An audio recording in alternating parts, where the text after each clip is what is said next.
جب بھی سندھی موسیقی کا ذکر ہوتا ہے وہاں استاد محمد جمن کا نام سیر فہرست رہے گا۔ استاد محمد جمن گانا گانے کے ساتھ ساتھ بانسری بھی بجاتے تھے۔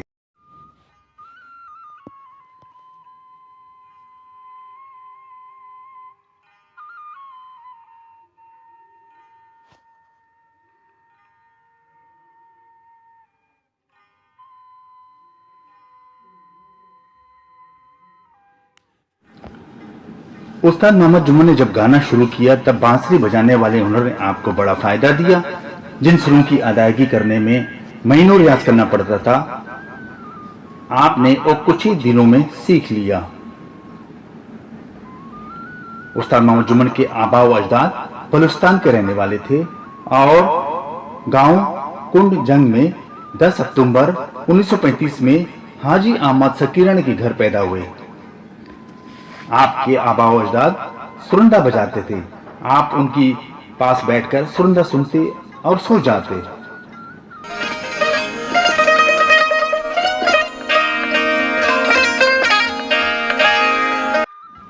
اس ماحول میں آپ نے ہوش سنبھالا اور آپ کو موسیقی سے لگاؤ پیدا ہو گیا۔ آپ نے راگ کی باقاعدہ تعلیم استاد نظر حسین سے حاصل کی۔ استاد نظر حسین ملکہ ترنم نور جہاں کے بھی استاد تھے۔ استاد محمد جمن نے ایک انٹرویو میں بتایا کہ استاد نظر حسین کہتے تھے تم فن میں ملکہ نور جہاں سے بھی بڑھ کر ہو۔ اس کی مثال یہ ہے کہ استاد محمد جمن کی بنائی ہوئی دھنوں کو گایا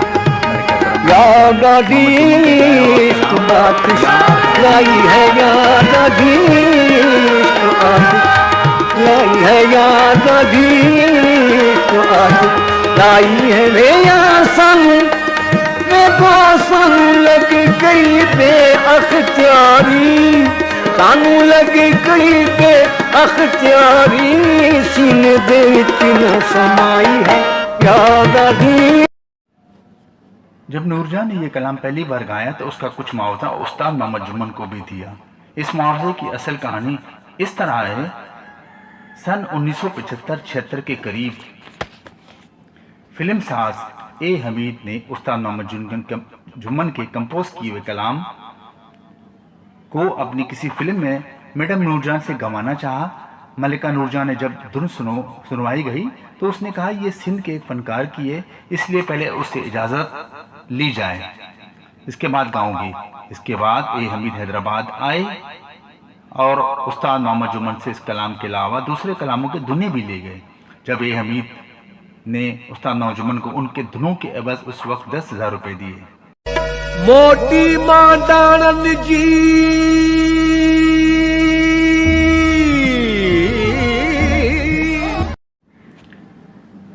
سن 1947 میں جب پاکستان بنا تب سندھ میں کوئی بھی ریڈیو اسٹیشن نہیں تھا۔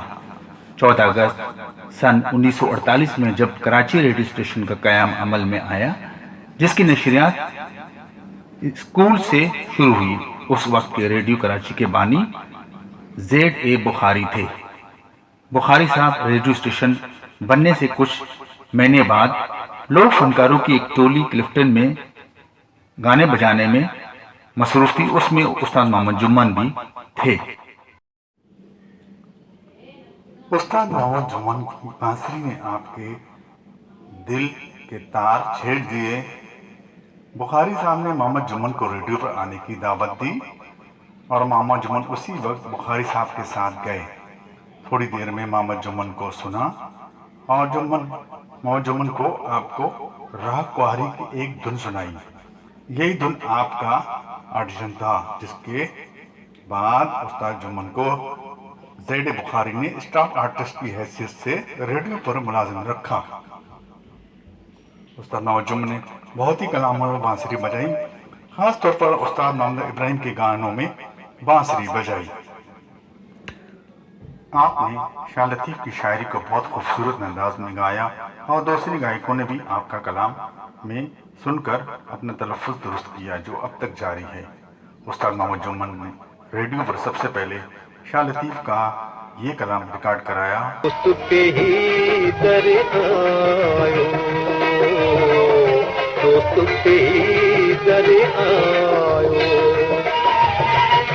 کیوں ملن جو